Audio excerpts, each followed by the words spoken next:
سیدہ طیبہ طاہرہ عابدہ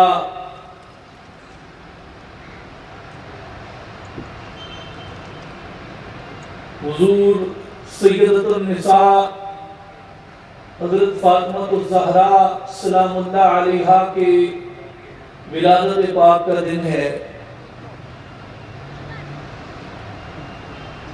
اور میرے بھائی اور بزرگوں، یہ اس مبارک ہستی کا اس میں گرامی ناچیز نے لیا جن کے گھر میں ملائکہ بھی بلا اجازت داخل نہیں ہوتے، جن کی ذات بابرکات کو اللہ نے وہ بلندیاں اور وہ کمال عطا کیے، اتنی پاکی عطا کی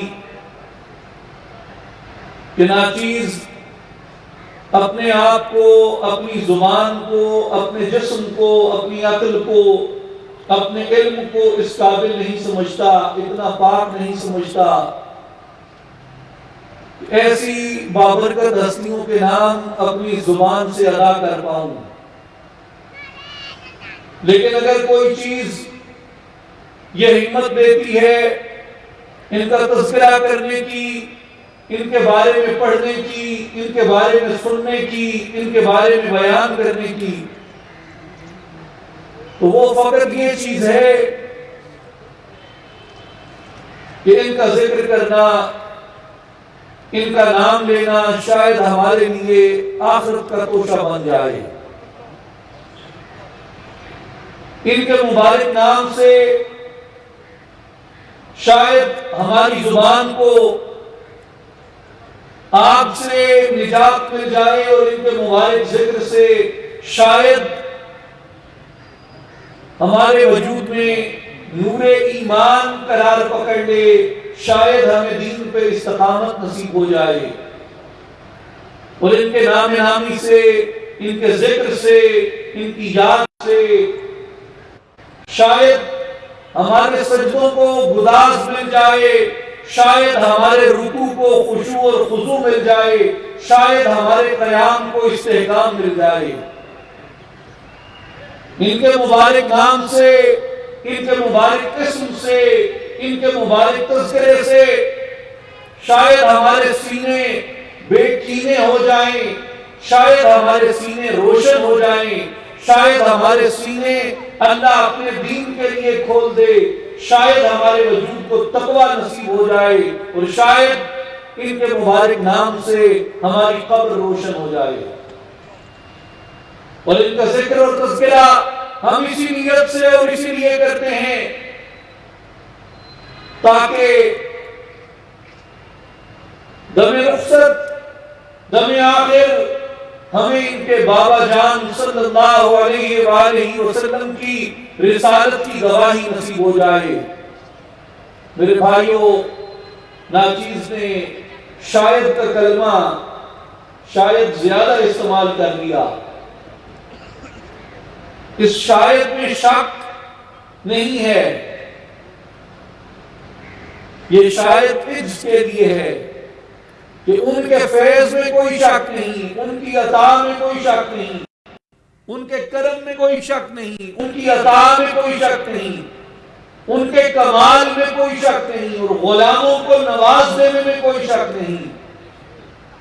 لیکن جب اپنے گناہوں کی طرف نظر جاتی ہے، اپنی تقصیروں کی طرف نظر جاتی ہے، اپنی غفلتوں کی طرف نظر جاتی ہے، اپنی سرکشیوں کی طرف نظر جاتی ہے، تو پھر شاید اس لیے کہتا ہوں کہ ان کے کرم میں، ان کے فضل میں، ان کی عطا میں تو کوئی کمی نہیں، لیکن اگر کوئی چیز مانع ہو سکتی ہے تو وہ ہمارے اپنے گناہ ہو سکتے ہیں، وہ ہماری اپنی غفلتیں ہو سکتی ہیں، وہ ہماری اپنی تقصیریں ہو سکتی ہیں۔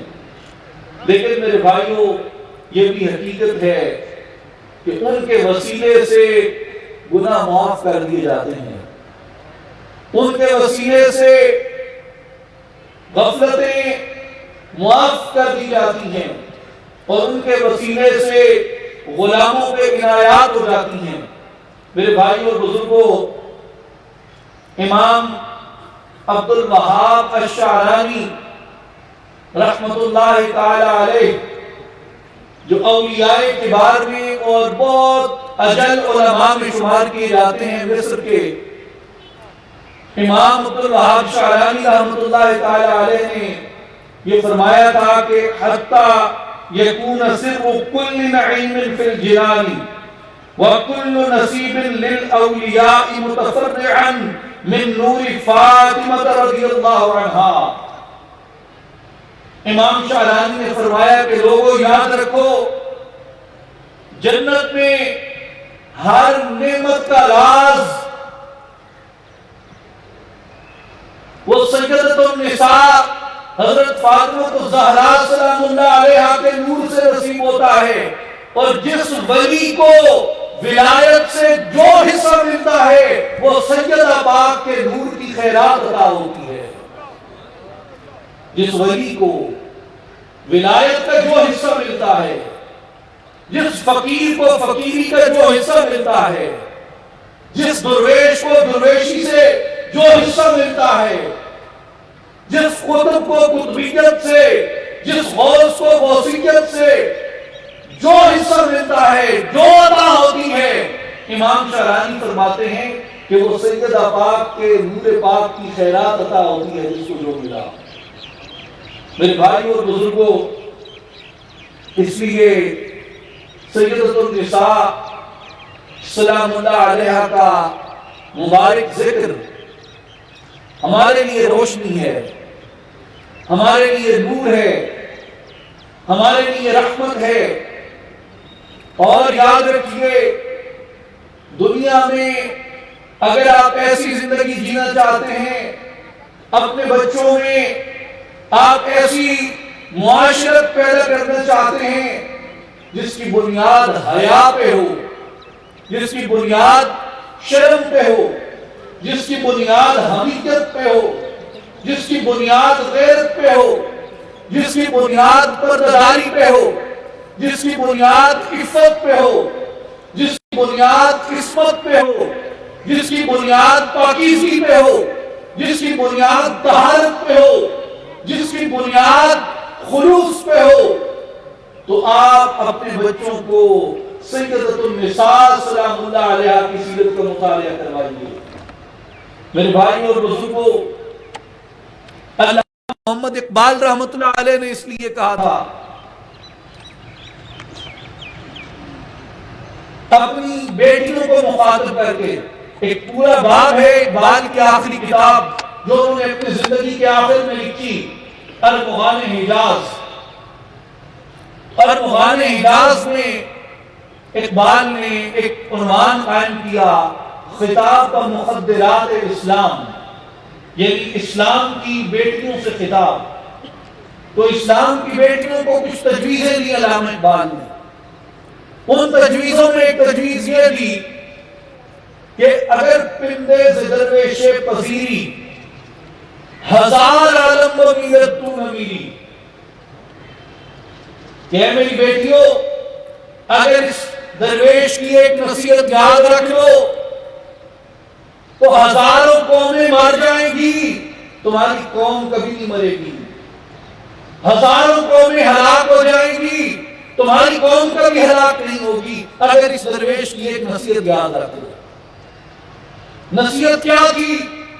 فرمایا بطور باش و پنہان سی اثر شو کہ ذرا وہ شبیر بگیری، کہ میری بیٹیوں سیدہ طیبہ بطول سلام اللہ علیہا کی سیرت اختیار کرو اور ان کی سیرت کے مطابق دنیا کی بری نظروں سے اپنے آپ کو بچا لو۔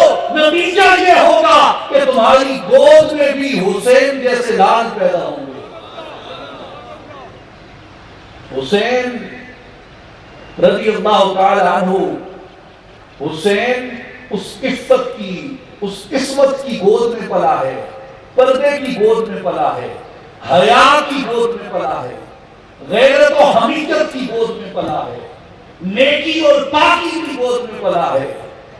میرے بھائی اور بزرگوں، آج آپ دیکھیے ہم کس وقت میں زندہ ہیں. میرے بزرگ بیٹھے ہیں، ان سے کبھی پرانی خوشبو لیا کریں. میرے نوجوان بھائیوں، اپنے بزرگوں سے کبھی پرانی خوشبو لیا کریں. آپ کو معلوم ہوگا کہ معاشرت کی مٹھاس کیا تھی، کیا ہے. اور آج آپ جس جعلی، بناوٹی، بے عزت معاشرے کے اندر زندہ ہیں، آپ کو فرق پتہ چلے. آج جب سوشل میڈیا نے، ریلز نے، 30 سیکنڈوں کے سٹیٹس نے، ٹک ٹاک نے ڈرائنگ روم سوشل میڈیا پہ دکھایا.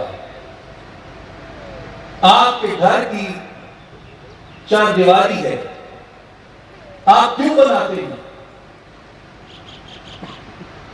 چار دیواری کیا صرف چوروں سے بچنے کی ہوتی ہے؟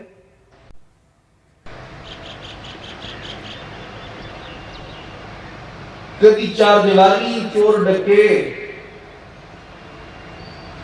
کدھر چور نے ڈکی نے، پھر ڈکے واسطے بڑھائیں ہو. آپ کے جی تالے لا کے لا رہے، کیوں لا کے لا رہی؟ آپ کے مطلب چور آ بھی نہیں. تالے کدھر چوروں سے ڈاڑے تھے، کبھی تالے چوروں سے ڈاڑے تھے، کبھی کندھے چوروں سے ڈاڑی تھی نا.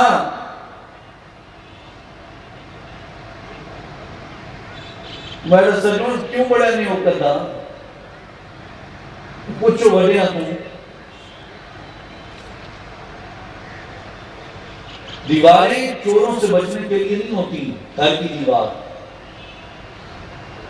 گھر کی دیوار پردے کے لیے، شرم کے لیے، حیا کے لیے ہوتی ہے. آپ کی پرائیویسی ہے، اس کے اندر ہر بندہ تانگ جھانک نہ کر سکے. اور یہ چار دیواری جو آپ نے بنائی ہے، یہ آپ نے اپنے کمرے سے باہر بنائی ہے، صحن کے باہر بنائی ہے.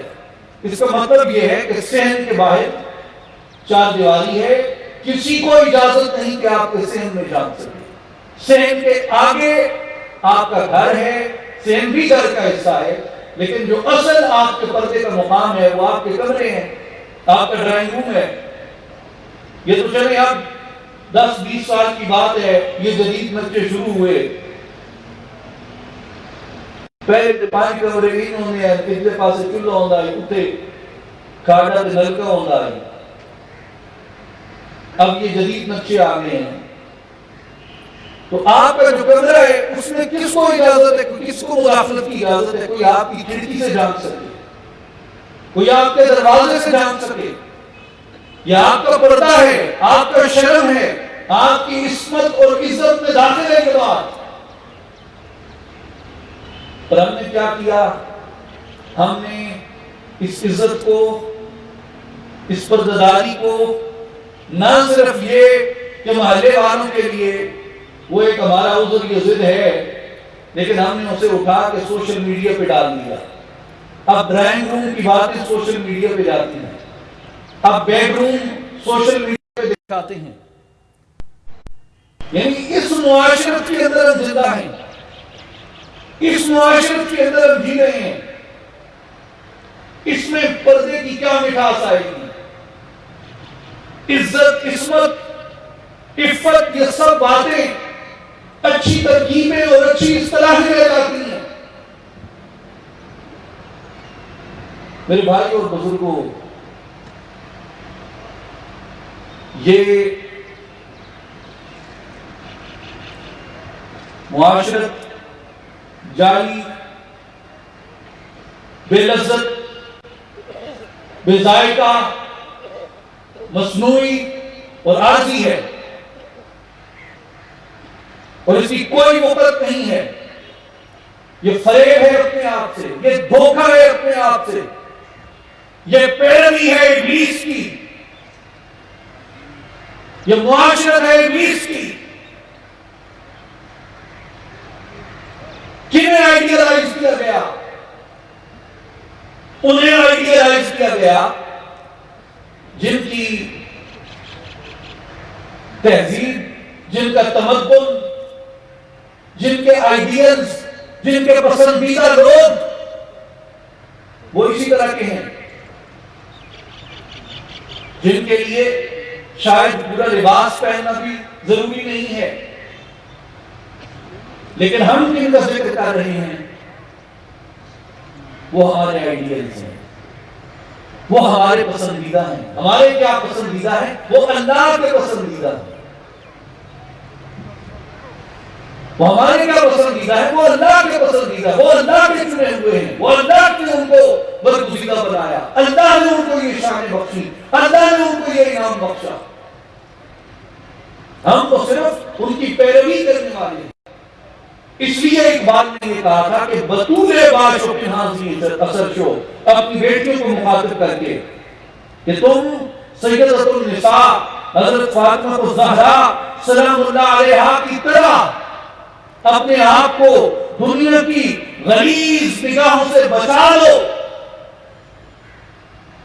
تمہاری گود میں بھی حسین پیدا ہوں گے۔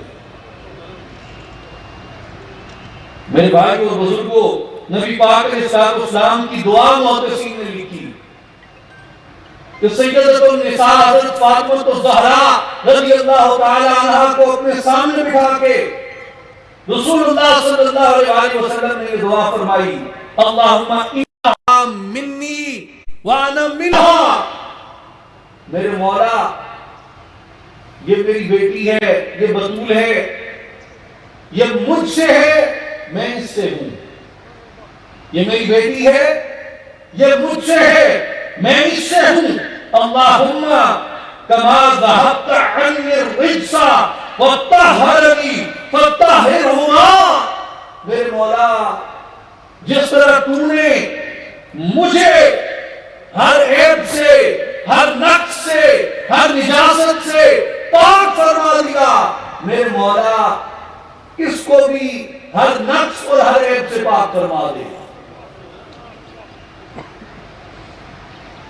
میرے بھائی اور بزرگوں، جو ان کے نقش قدم پہ چلتا ہے، جو ان کے نقش قدم پہ چلتا ہے، اللہ تبارک و تعالیٰ اس کو بھی رجس سے، نجاست اور غلاظت سے پاک فرما دیتا ہے۔ جو ان کی عصمت کو اختیار کر لے، ان کی پیروی میں ان کی عزت کو، ان کی آبرو کو اختیار کر لے، ان کی اطاعت میں ان کی پردہ کو اختیار کر لے، ان کی اطاعت میں ان کے حجاب کو اختیار کر لے، اللہ ان سے بھی ہم کو دور فرما دیتا ہے۔ آپ کبھی سیدہ پاک کے اسماء مبارکہ میں غور کریں، سیدہ پاک کے 3 مبارک اسماء ہیں، اور میرے بھائیوں یہ میں ازرائے عجز نہیں کہہ رہا، حقیقت ہے کہ جب سیدہ پاک کا نام آتا ہے میری جان کانپ جاتی ہے۔ میں اپنے آپ کو اس قابل نہیں سمجھتا کہ یہ مبارک اسماء اپنی اس ناکارہ زبان سے لوں جس سے ہم دنیا میں پتہ نہیں کیا کیا کہتے رہتے ہیں۔ اللہ نے یہ رفتیں ان کو عطا فرمائی کہ آپ کا جو معروف اسم مبارک ہے وہ فاطمہ ہے۔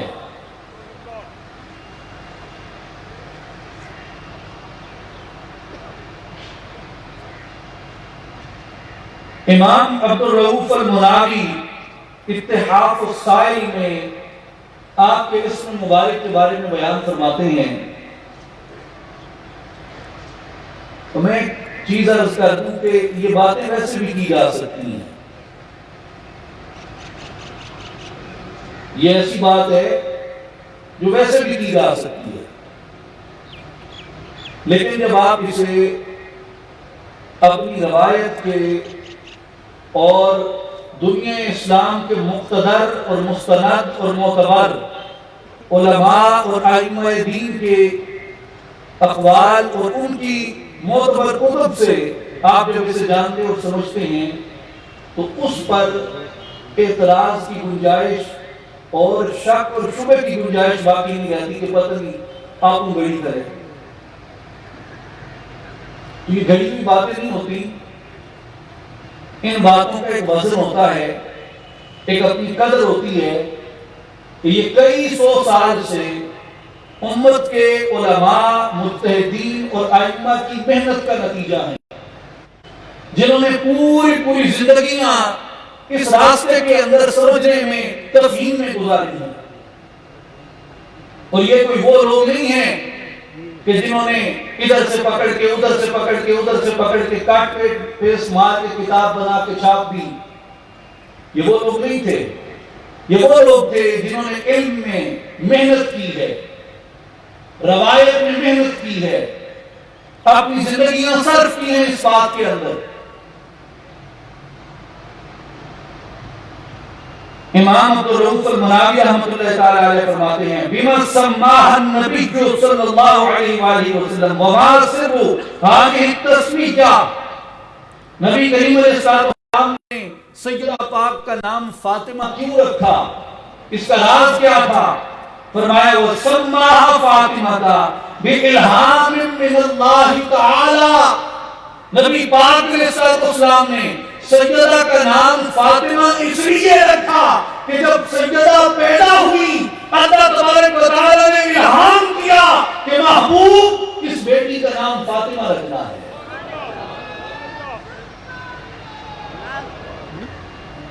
اس لیے لأن اللہ فاطمہ عن النار. فاطمہ کا لفظ فاطمہ سے نکلا ہے، اور فاطمہ کا مطلب ہوتا ہے کسی چیز سے دور ہو جانا. اور اللہ نے اس لیے کہا کہ حبیب اس کا نام فاطمہ رکھنا ہے، اس لیے کہ اللہ تبارک و تعالی نے ولادت سے قبل ہی سیدہ پاک کو جہنم کی آگ سے دور فرما دیا تھا. اور نہ صرف یہ کہ سیدہ پاک کو نار سے دور فرما دیا تھا، بلکہ فرمایا انما سمیت فاطمہ لأن اللہ فاطمہ وحجبها عن النار. اللہ تبارک و تعالی نے فاطمہ پہ آگ کو حرام کر دیا، آگ اور فاطمہ کے درمیان پردے قائم کر دیے. اس لیے فاطمہ آگ سے دور ہے، اور جو فاطمہ کے نقشے قدم پہ چلے گا اللہ اسے بھی آگ سے دور فرما دے گا. یہ ان کی اطاعت کی بدولت ہے. اور اس سے پہلے جو حدیث پاک عرض کی کہ حضور نے کہا مولا جس طرح مجھ سے ہر نقص کو دور کر دیا، ہر رجس کو دور کر دیا، اسی طرح فاطمہ سے بھی ہر نقص کو، ہر رجس کو دور فرما دے. اور جس طرح اللہ تعالیٰ نے نبی پاک علیہ السلام کو آگ سے دور فرما دیا، اسی طرح حضور کی شہزادی، حضور کی لخت جگر سیدۃ النساء حضرت فاطمہ الزہرا رضی اللہ تعالی عنہ کو بھی آگ سے دور فرما دیا. آپ کا دوسرا اسم مبارک ہے بطول. امام جلال الدین سیوطی رحمۃ اللہ تعالی علیہ مسند فاطمہ الزہرا سلام اللہ علیہ کے اندر بیان فرماتے ہیں وَسُمِّيَتْ بَطُولًا. آپ کا ایک اسم گرامی بطول رکھا گیا. وَالْبَطْلُ الْقَطْعُ. بطول کا لفظ باطل سے نکلا ہے، اور باطل کا مطلب ہوتا ہے کاٹنا، قطع کرنا، کسی شے سے کٹ جانا. تو یہ اس لیے کیا گیا وَقِيلَ لِانْقِطَاعِهَا عَنِ الدُّنْيَا إِلَى اللَّهِ سُبْحَانَهُ وَتَعَالَى. اس لیے کہ آپ کو اللہ نے دنیا سے کاٹ کر اپنی جانب کر لیا، دنیا سے کاٹ کر اپنی جانب کر لیا. تو کہا اب ان کا نام بطول ہے. اور زہرا نام کی برکت کو بیان کرتے ہوئے فرماتے ہیں لِمَا سُمِّيَتْ بِالزَّہْرَا. آپ کو زہرا کیوں کہا گیا؟ اس لیے کہ وہ سمیت بِالزَّہْرَاءِ لِأَنَّهَا زَہْرَةُ الْمُصْطَفَىٰ صلی اللہ علیہ وآلہ وسلم. آپ کا نام زہرا اس لیے رکھا گیا کہ آپ باغ مصطفیٰ کی کلی ہیں، چمن مصطفیٰ کی رونق ہیں، اس لیے آپ کا نام زہرا رکھا گیا. تو میرے بزرگوں، اس لیے جو بھی سیدۃ النساء فاطمہ الزہراء سلام اللہ علیہا کے اسم مبارک سے برکت حاصل کرتا ہے، اس کو بھی اللہ تبارک و تعالی دنیا کے شر سے کاٹ لیتا ہے اور اپنے خیر سے مالا مال کر دیتا ہے۔ جو آپ کے نقش قدم میں چل پڑتا ہے، اللہ تبارک و تعالی اسم بطول کی برکت سے اسے دنیا کی ناپاکی سے کاٹ لیتا ہے اور اپنی صفت سبحان کا فیض عطا کر کے دنیا و آخرت کی پاکی عطا کر دیتا ہے۔ اور جو آپ کی پیروی کرتا ہے، آپ کے نقش قدم پہ چلتا ہے، اللہ تبارک و تعالی اسم فاطمہ کی برکت سے اس پہ دوزخ کو پردہ بنا دیتا ہے، دوزخ اور اس کے درمیان حجاب قائم کر دیتا ہے، دوزخ کی آگ اسے نہیں چھو سکتی۔ اور یہ بات میں اپنی طرف سے نہیں کر رہا کہ سیدہ کی پیروی کرنے والوں کو، سیدہ پاک سے محبت کرنے والوں کو دوزخ نہیں چھو سکتی۔ یہ نبی پاک علیہ السلام کی حدیث ہے۔ سرکار علیہ السلام نے ارشاد فرمایا، ابنتی فاطمہ حواء آدمیۃ لم تحد ولم تطمث وانما سماها فاطمہ لان اللہ فاطمها ومحبیها من النار۔ نبی پاک علیہ السلام نے فرمایا، میری بیٹی فاطمہ آدمیوں کے درمیان اتنی پاکیزہ ہیں، یعنی بنی آدم ہوتے ہوئے بھی اتنی پاکیزگی اللہ نے ان کو عطا کی ہے جو جنت کی حوروں کو عطا فرمائی ہے۔ ابنتی فاطمہ حواء آدمیۃ، گویا یہ پیدا انسانوں میں ہوئی، پیدا بشر میں ہوئی، مگر ان کو پاکی وہ عطا کی گئی، طہارت وہ عطا کی گئی جو جنت کی حوروں کو عطا کی گئی۔ اللہ نے ان کو ہر علائق سے پاک فرما دیا اور پھر فرمایا وَإِنَّمَا سَمَّاهَا فاطمہ، اور ان کا نام فاطمہ میں نے اس لیے رکھا لِأَنَّ اللَّهَ فَاطَمَهَا وَمُحِبِّيهَا مِنَ النَّارِ، اس لیے کہ اللہ تبارک و تعالی نے فاطمہ کو بھی دوزخ سے دور کر دیا اور فاطمہ کے حقداروں کو بھی دوزخ سے دور کر دیا۔ فاطمہ بھی دوزخ سے دور ہے اور فاطمہ کے حقدار بھی دوزخ سے دور ہیں، جو ان کی محبت میں، ان کی آل کی محبت میں، ان کے شہزادوں کی محبت میں، ان کی سنت کی محبت میں، ان کے پردے کی محبت میں، ان کی عصمت، پاک دامنی اور پاکیزگی کی محبت میں گرفتار ہو جاتا ہے، اللہ تبارک و تعالی اس پہ آگ کو حرام کر دیتا ہے۔ میرے بھائی اور بزرگوں،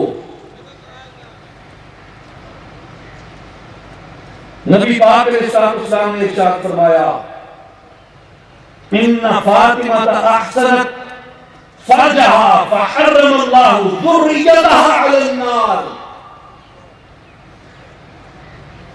ابھی ہم نے کس کی بات کی؟ سیدہ پاک کی، کہ اللہ نے انہیں آگ سے پاک کر دیا۔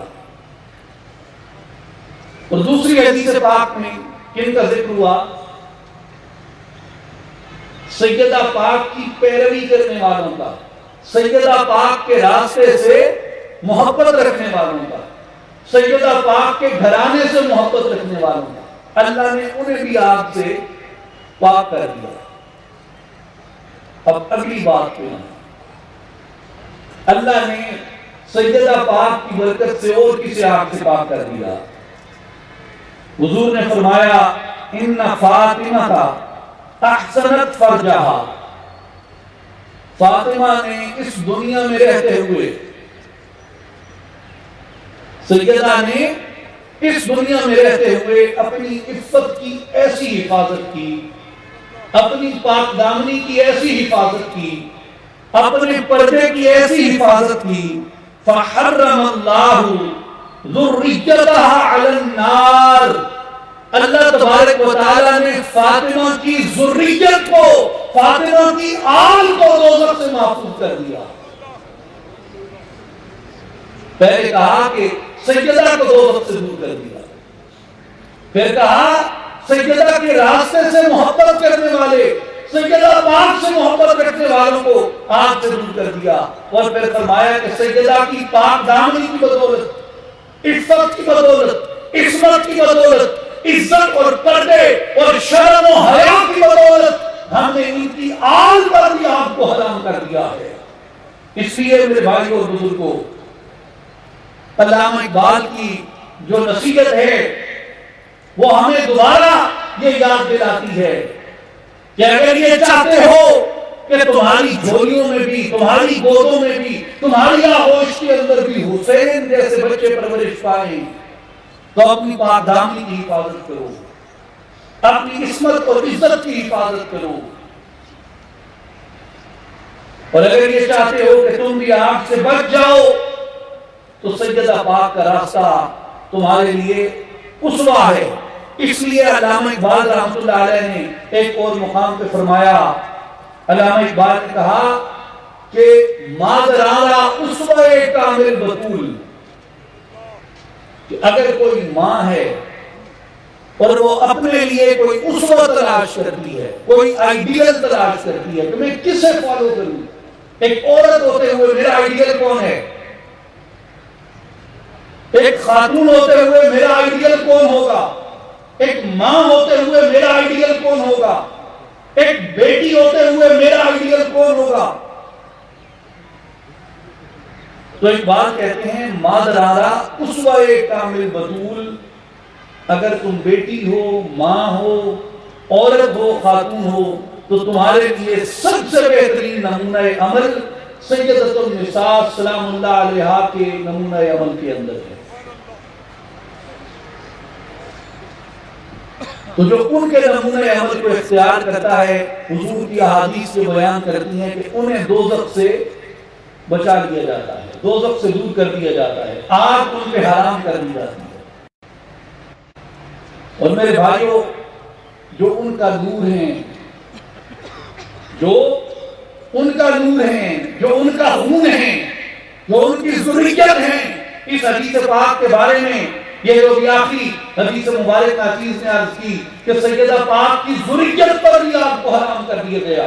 امام حاکم نے کہا ھذا حدیث صحیح الاسناد، یہ بالکل صحیح السند حدیث ہے، اس کی تمام اسناد درست ہے حدیث کی۔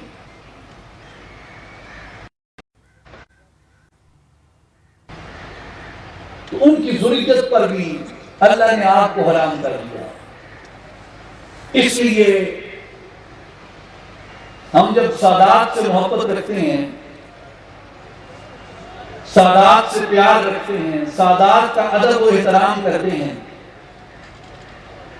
اس کی کئی وجوہات ہیں سادات سے محبت کی، مگر سادات سے محبت کی ایک بڑی وجہ یہ ہوتی ہے کہ یہ آل فاطمہ ہیں، حضور کی ذریت ہیں، اور یہ وہ ذریت ہے جن پہ اللہ نے آپ کو حرام کر دیا۔ ایک صاحب مجھے کہنے لگے کہ جی نسبت سے فضیلت کیسے آ جاتی ہے، خونی رشتے سے فضیلت کیسے آ جاتی ہے؟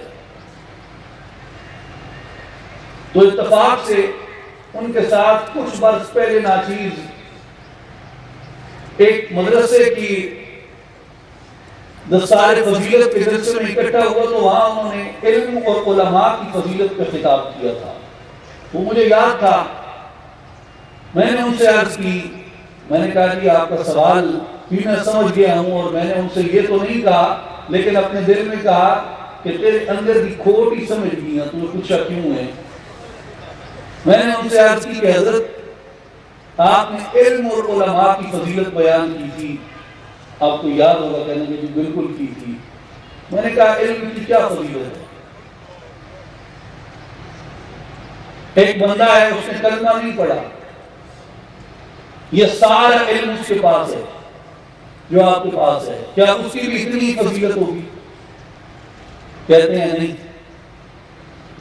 میں نے کہا پھر آپ اس علم کو اتنی فضیلت کیوں دیتے ہیں؟ بندہ ہے، وہ فزکس میں نوبل لاریئر ہے، وہ میتھمیٹکس میں نوبل لاریئر ہے، وہ میڈیسن میں نوبل لاریئر ہے، مگر کلمہ نہیں پڑھتا، آپ اس کے علم کو بھی اتنی فضیلت دیتے ہیں، کہتے ہیں جی میرا خیال نہیں ہے۔ میں نے کہا ٹھیک ہے، تو آپ کے نزدیک علم کی فضیلت کیوں ہے؟ کہتے ہیں کملی والے پہ ایمان لانا اور کملی والے کا علم سینے میں رکھنا، یہ فضیلت ہے۔ میں نے کہا مجھے اس پہ کوئی اعتراض نہیں، اور آپ نے جتنی روایات صحیح، حسن، ضعیف، موضوع جتنی اس کے لیے آپ نے پیش کی تھی، اس سے میں ان سب کو مانتا ہوں کسی نہ کسی طرح، اور اس ساری فضیلت کا قائل جو آپ نے علم اور علماء کے لیے بیان کی۔ مگر آپ علماء کی فضیلت کے لیے یہ کہتے ہیں کہ عالم کی فضیلت تب ہوتی ہے جب وہ علم مصطفیٰ ہو، جب وہ علم وحی ہو، جب وہ علم نور ہو اور علم قرآنی ہو، اور اس کے ساتھ اس کا رسول اللہ کی ذات اقدس پر ایمان بھی ہو۔ تو میں نے کہا یہ آپ کا معیار ہے؟ کہتے ہیں یہی ہے۔ میں نے کہا وہ علم ہوگا کہاں پہ؟ کہتے ہیں ہوگا سینے میں۔ میں نے کہا تو پھر سنیے، اگر سینے میں سرکار کا علم آ جائے تو اس بندے کی داڑھی بھی معتبر ہو جاتی ہے، جبہ بھی معتبر ہو جاتا ہے، دستار بھی معتبر ہو جاتی ہے، زیارت بھی معتبر ہو جاتی ہے، مجلس بھی معتبر ہو جاتی ہے، نصیحت بھی معتبر ہو جاتی ہے، واعظ بھی معتبر ہو جاتا ہے، اس سے ملنا بھی معتبر ہو جاتا ہے۔ یہ تو تھا فقط علم جو سند سے آیا، روایت سے آیا، آپ تک پہنچا، آپ نے اپنے سینے میں بسایا اور کہا کہ آپ میں فاضل ہوں، آپ میں محترم ہوں، آپ میں قابل احترام ہوں، اس لیے کہ مصطفیٰ کا علم میرے سینے میں آ گیا۔ میں نے کہا یہی بات نسبت کے لیے میں کہتا ہوں، ان کی زیارت معتبر ہے، ان کی مجلس معتبر ہے، ان کا ملنا معتبر ہے، ان کا قول معتبر ہے، اس لیے کہ ان کے وجود کے اندر مصطفیٰ کا خون گردش کر رہا ہے۔ اگر علم فضیلت پیدا کرتا ہے سینے میں آ کے، تو خون کا طریقہ فضیلت کرتا ہے وجود میں آ کے۔ علم سے برکت پیدا ہو جاتی ہے تو خون سے بھی برکت پیدا ہو جاتی ہے میرے بھائیو۔ علم سے دوستی اور نسب سے عداوت۔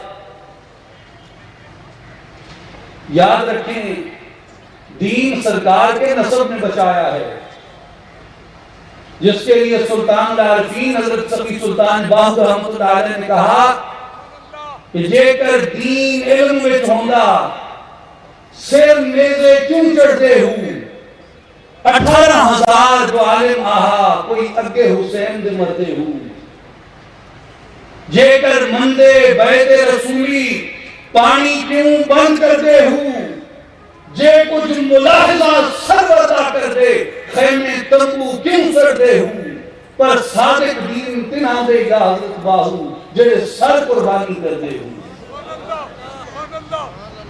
سچا عشق حسین علی دا یا حضرت باہو سر دے راز نہ بدلے ہوں۔ میرے بھائیوں اور بزرگوں، امام احمد بن حنبل نے نبی پاک علیہ السلام کی ایک حدیث مبارک نقل فرمائی ہے فضائل الصحابہ میں کہ حضور علیہ السلام نے فرمایا کل سبب و نسب منقطع یوم القیامت ما خلا سبب و نسب۔ حضور نے فرمایا کہ قیامت کے دن ہر نسب اور سبب کٹ جائے گا، ختم ہو جائے گا۔ ہر نسب اور سبب کٹ جائے گا، ختم ہو جائے گا۔ ما خلا سببی و نسبی، سوائے میرے نسب کے۔ تو سرکار علیہ السلام کا نسب قیامت تک چلے گا، اور اس دن بھی ہوگا جس دن سارے نسب ختم ہو جائیں گے، سارے شجرے ختم ہو جائیں گے، سرکار کا شجرہ اس دن بھی قائم ہوگا۔ میرے شیخ و امام حضرت مولانا احمد رضا خان قادری برکاتی رحمت اللہ تعالی علیہ بیان فرماتے ہیں کہ ایک شخص ایک سید زادے سے جھگڑ رہا تھا. اس نے کہا کہ جی میں سید ہوں. اس شخص نے جھگڑا شروع کر دیا اور اس نے کہا کہ اگر تم سید ہو تو اپنی سند دکھاؤ. تمہارے سید ہونے کی سند کیا ہے؟ سید ہو تو سند دکھاؤ. سند کیا ہے تمہارے سید ہونے کی؟ اب وہ سید زیادہ شرافت کی وجہ سے خاموش ہو گئے کہ اس منہ پھٹ کو کیا جواب دیا جائے. اعلیٰ حضرت بیان کرتے ہیں کہ اس شخص نے خواب دیکھا کہ میدان محشر ہے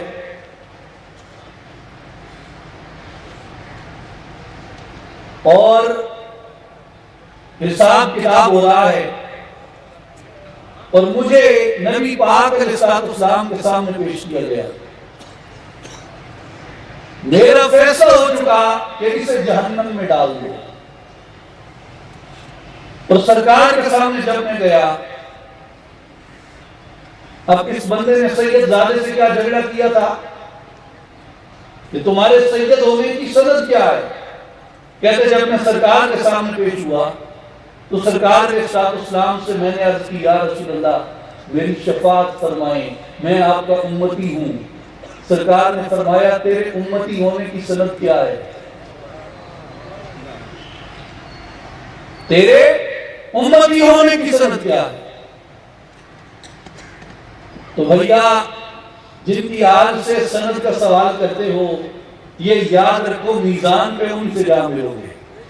اور انہوں نے پوچھ لیا کہ امتی ہونے کی سند کیا ہے. سید زادہ تو اپنی سیادت کی سند پیش کر دے گا, تم اپنے امتی ہونے کی سند کہاں سے لاؤ گے؟ میرے مرشد کریم بانی اصلاحی جماعت سلطان الفقر حضرت سید سلطان محمد اصغر علی صاحب رحمۃ اللہ تعالی علیہ آپ فرماتے تھے کہ اگر کوئی یہ کہہ دے کہ میں سید ہوں,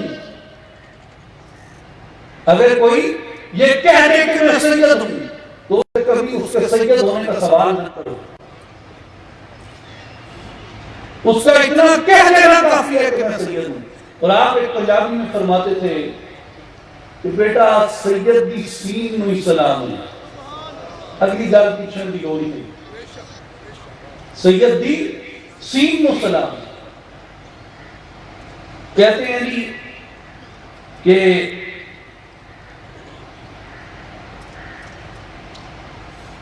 قیامت کے دن نیک لوگ شفاعت کریں گے. صحیح بخاری کی حدیث کتاب التوحید کہ مومن جنت میں نہیں جائے گا, کھڑا ہو جائے گا. اللہ تعالیٰ فرمائے گا تجھے جنت بخش دی گئی ہے, جا.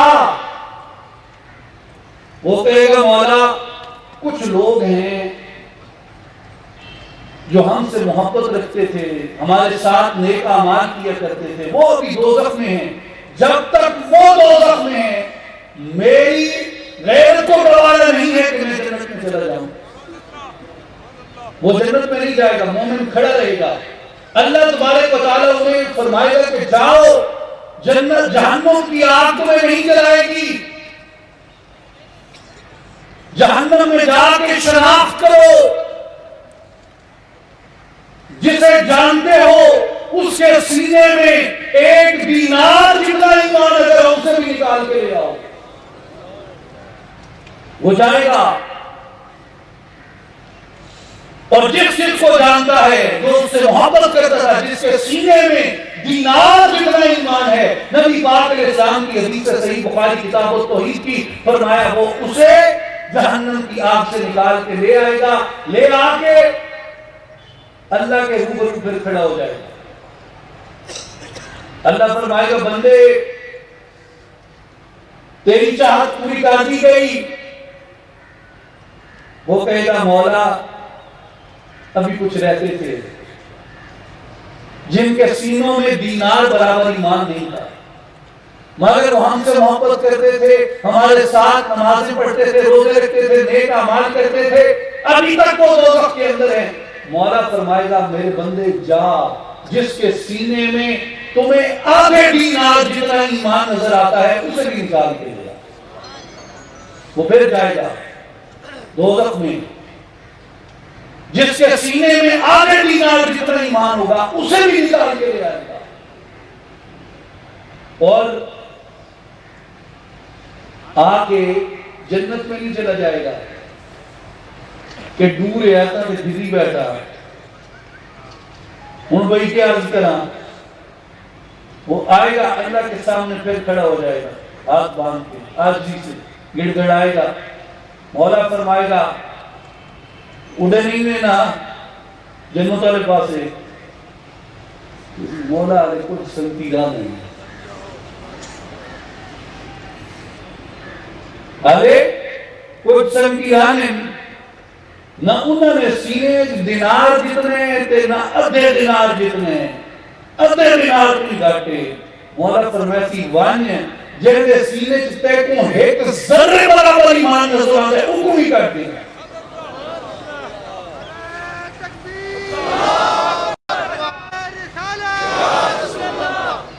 اس لیے وہ جائے گا پھر جہنم میں، دینار جتنا نہیں، دینار اتنا سا دینار ہوتا ہے شاید اس سے بھی کام ہوگا، اور نصف اس کا بھی آدھا، اور ایک ذرہ کتنا ہوتا ہے، ذرے کی پیمائش کر لیں، جس کے سینے میں ذرہ برابر ایمان ہوگا وہ اسے بھی نکال کے لے آئے گا۔ اور میرے بھائیوں یہ کن کی بات ہے؟ یہ ان صالحین کی بات ہے جن کی بخشش ہو جائے گی، ان نیکوں کی بات ہے جن کو سیدہ پاک کے کاشانہ اقدس کی آپ کے قدموں کی خیرات سوالی موالی بیکاری بن کے ملی ہوگی۔ یہ تو ان کو شان عطا کی ہے، سیدہ کے خاندانے کی، سیدہ کے مبارک خون کی، سیدہ کے شہزادوں کی کیا شان ہوگی قیامت کے دن۔ حضور علیہ السلام کی حدیث ہے قیامت کا دن ہوگا، قیامت کا دن ہوگا اور ایک منادی کرنے والا ندا کرے گا، منادی کرنے والا ندا کرے گا، اے اہل معاشر اپنی آنکھیں نیچی کر دو۔ کل امتیں کھڑی ہوں گی، آدم سے لے کے عیسیٰ علیہ السلام تک سبھی کی امتیں کھڑی ہوں گی، مشرکین کھڑے ہوں گے، ملحدین کھڑے ہوں گے، کفار کھڑے ہوں گے، جتنے انسان پیدا کیے گئے، جو مخلوقات پیدا کی گئی حساب کتاب کے لیے، جو بھی میدان معاشر میں کھڑا ہوگا، کھربوں لوگ وہاں کھڑے ہوں گے، منادی کرنے والا ندا کرے گا، اے اہل معاشر اپنی آنکھیں جھکا دو، اس لیے کہ ابھی پل سے فاطمہ بنت محمد کی سواری گزرنے والی ہے۔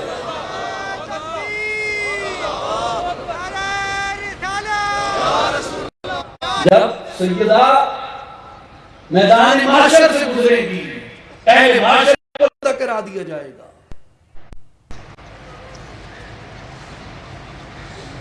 اہل معاشر کو پردہ کرا دیا جائے گا، اور جب عام مومنین اللہ کے سامنے جھگڑا کریں گے شفاعت کے لیے، بخشش کے لیے، جو آیت الکرسی میں ارشاد ہے من ذا الذی یشفع عندہ، کس کی جرأت ہے اس کے سامنے شفاعت کرے؟ کسی کی جرأت نہیں اس کے سامنے شفاعت کرے، الا باذنہ، مگر جسے اللہ اجازت عطا کر دے، اللہ کی اجازت کے ساتھ شفاعت کریں گے۔ نبی پاک کو اللہ اذن عطا کرے گا، حبیب مانگ۔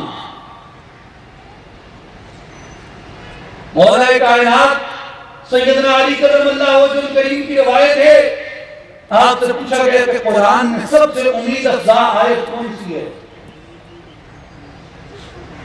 سب سے زیادہ امید افزا آیت کون سی ہے؟ مولا کائنات نے فرمایا وَلَسَوْفَ يُعْطِيكَ رَبُّكَ فَتَرْضَىٰ، یہ آیت سب سے زیادہ امید افزا ہے، جس کا ترجمہ یہ ہے کہ اے حبیب ان قریب ہم آپ کو اتنا عطا کریں گے، اتنا عطا کریں گے کہ آپ ہم سے راضی ہو جائیں گے۔ مولا کائنات نے کہا کہ حضور اللہ سے صرف اپنی امت کی بخشش کا سوال کریں گے، اور اللہ تبارک و تعالیٰ اتنا عطا کرے گا اپنے حبیب کو کہ حبیب راضی ہو جائیں گے۔ میرے بھائیوں، یہ اہل بیت قیامت کے دن اپنے محبین اور اپنے پیروں اور اپنے ساتھ میں کامال کرنے والوں کی اللہ کے اذن اور اللہ کی اجازت سے سفارش کریں گے، اور ان کی محبت، ان سے محبت یہ واجب ہے عضو قرآن، کیونکہ یہ حکم قرآنی ہے۔ قُلْ لَا أَسْأَلُكُمْ عَلَيْهِ أَجْرًا إِلَّا الْمُؤَدَّةَ فِي الْقُرْبَى۔ اے حبیب صلی اللہ علیہ وسلم، آپ انہیں فرما دیں کہ میں نے نعرہ تکبیر، نعرہ رسالت، نعرہ خلافت، نعرہ حیدری، نعرہ غوثیہ، نعرہ سلطانیہ، میری جان جوانی، سانسوں کی روانی، میری پریم کہانی، نعرہ سلطانیہ، حضور جانشین سلطان الفقر الرزاقی سلطان محمد علی صاحب، نعرہ سلطانیہ۔ تمام احباب تشریف رکھیں، تمام احباب تشریف رکھیں۔ ہماری خوش قسمتی ہے، ہمارے مرشد کریم جانشین سلطان الفقر حضرت صفی سلطان محمد علی صاحب مسند صدارت پر جلوہ فرما ہیں۔ ہم آپ کے مبارک چہرے کی زیارت بھی کر رہے ہیں اور آپ کے فیضان سے بھی مستفید ہو رہے ہیں، اور میرے بھائیوں اور بزرگوں، یہ ہمارے لیے خوش بختی ہے اور ہمارے لیے سعادت ہے کہ آپ ہمارے درمیان تشریف فرما ہیں، اور یہ بھی ہمارے لیے ایک نیکی کا عمل ہے جس میں ہم بیٹھے ہیں۔ ہم یہاں کسی سیاسی غرض سے نہیں بیٹھے، کسی معاشی غرض سے نہیں بیٹھے، کسی مالی غرض سے نہیں بیٹھے، اللہ اور اس کے رسول کے لیے جمع ہوئے، رسول اللہ کے اسم گرامی سے منسوب محفل کی برکت میں جمع ہوئے۔ یہ نیکی کا عمل ہے۔ ہم یہاں اللہ اور اس کے رسول کا نام بلند کرنے کے لیے جمع ہوئے، اللہ اور اس کے رسول کے احکامات پہ عمل پیرا ہونے کے لیے جمع ہوئے، اللہ کے نیک پر گزیدہ بندوں کے ذکر کے لیے، ان کے تذکرے کے لیے جمع ہوئے، اور ان کی محبت اور محبت کو اپنے سینوں میں جمع کرنے کے لیے جمع ہوئے۔ یہ بھی ہمارے لیے نیکی کا عمل ہے، اور جو نیک بندے ہیں جو ان کے ساتھ مل کے نیک عمل میں شریک ہوتے ہیں، حضور کی حدیث صحیح بتاتی ہے کہ قیامت کے دن اپنے ساتھ بیٹھنے والوں کی سفارش کریں گے۔ میرے بھائیوں اور بزرگوں، آخری بات میں عرض کر رہا ہوں، توجہ سے سنیں۔ قُلْ لَا أَسْأَلُكُمْ عَلَيْهِ أَجْرًا إِلَّا الْمُوَدَّةَ فِي الْقُرْبَى، کہ اے حبیب آپ نے جو انہیں دیا اس پر آپ انہیں فرمائیں کہ میں تم سے کوئی اجرت نہیں مانگتا۔ اجرت کس چیز پہ؟ کہ جو میں نے تمہیں ایمان دیا، ہدایت دی، اللہ کی آخری وحی پہنچائی تم تک، نمازیں سکھائی، حج سکھائے، پاکی سکھائی، نجات سکھائی، جنت کا راستہ سکھایا، دوزخ سے بچنا سکھایا، حق سکھایا، خیر سکھایا، عدل سکھایا، رحم سکھایا، محبت سکھائی، اخلاق سکھایا، ادب سکھایا، علم سکھایا، سنت سکھائی، حکمت سکھائی، تزکیہ سکھایا۔ یہ جو کچھ بھی میں نے تمہیں دیا ہے، یہ جو کچھ بھی میں نے تمہیں سکھایا ہے، میرے حبیب انہیں کہہ دیجئے میں تم سے کوئی اجرت نہیں لیتا، معاوضہ نہیں لیتا۔ تو کیا پیش کریں؟ إِلَّا الْمُوَدَّةَ فِي الْقُرْبَى، اس کا معاوضہ یا اجرت اگر دینا چاہتے ہو تو صرف اتنی ہے کہ میرے اقربا سے محبت اختیار کر لو. اور حضور کے اقربا کون ہیں؟ عبداللہ ابن عباس رضی اللہ تعالیٰ عنہما. آپ بیان کرتے ہیں کہ ہم نے عرض کی یا رسول اللہ صلی اللہ علیہ وسلم ہؤلاء الذین وجبت علینا مودتہم، یا رسول اللہ یہ کون ہے جن کی محبت اللہ نے ہمارے اوپر واجب کر دی ہے؟ نبی پاک علیہ السلام نے فرمایا کہ یہ علی ہے، یہ فاطمہ ہے، اور ان کے دونوں بیٹے ہیں. اس لیے اہل بیت کی محبت، اہل بیت کی محبت از روئے قرآن ہمارے اوپر واجب ہے. اور اگر کوئی اہل بیت سے محبت کرتا ہے یا اہل بیت سے محبت کرتا ہے، وہ نبی پاک پہ احسان نہیں کرتا، اہل بیت پہ احسان نہیں ہے اس کا، اپنے فرقے کے مسلک کے لیے نہیں کرتا وہ اہل بیت سے محبت و محبت کہ جی میں فلاں فرقے کا ہوں تو اس لیے میں محبت کرتا ہوں، اور میں فلاں فرقے کا ہوں تو اس لیے میں محبت رکھتا ہوں. قرآن سب کے لیے ہے. جو قرآن کو مانتا ہے وہ اہل بیت سے محبت کرتا ہے، جو قرآن کو مانتا ہے وہ اہل بیت کی محبت و محبت کا دم بھرتا ہے.